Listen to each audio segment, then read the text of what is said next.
In the previous videos, you went through the 4 steps of conducting a climate change vulnerability assessment.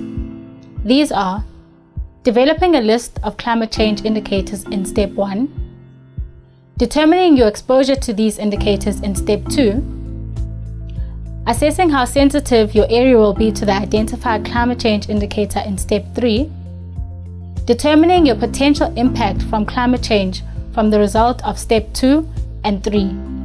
And finally, step 4, assessing your adaptive capacity to respond to these impacts. This assessment helped to determine your vulnerability to each of the indicators. In this video, we're going to look at how you can use the climate change vulnerability assessment to develop a list of priority climate change indicators.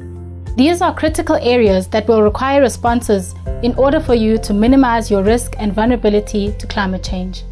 You will remember that when you started the climate change vulnerability assessment, you developed a complete list of climate change indicators for each sector in South Africa.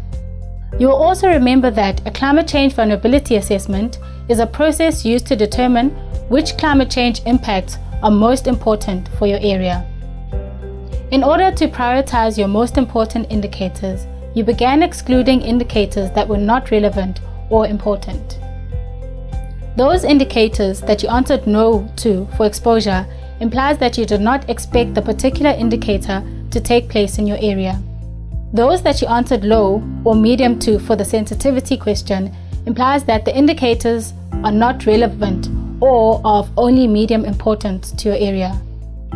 And those that you responded high or medium for adaptive capacity implies that you have some systems in place already to respond to the potential impact. Through the short listing process, you are now left with the indicators that are a priority for your area.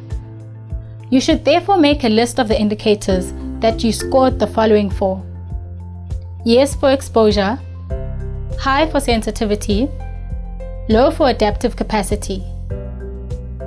We went through the 2 examples in the previous videos. These were increased impacts on informal dwellings and increased risk to livestock.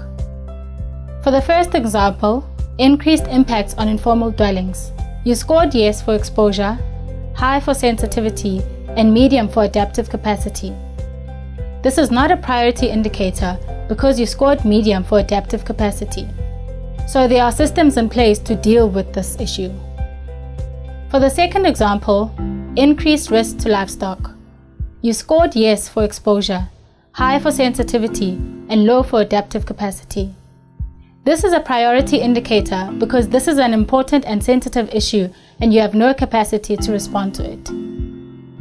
Remember, the aim of the climate change vulnerability assessment is to determine which climate change impacts are most important to you. These are the impacts that are potentially significant or have high sensitivity and there is currently limited adaptive capacity to respond to the potential impact. The next step involved shortlisting these potential impacts to a list of most critical indicators through a prioritization exercise. You have now gone through the entire vulnerability assessment, having started with an extensive list of climate change indicators and ending up with a list of priority indicators for your area. Conducting a climate change vulnerability assessment is only a part of a process in preparing for climate change.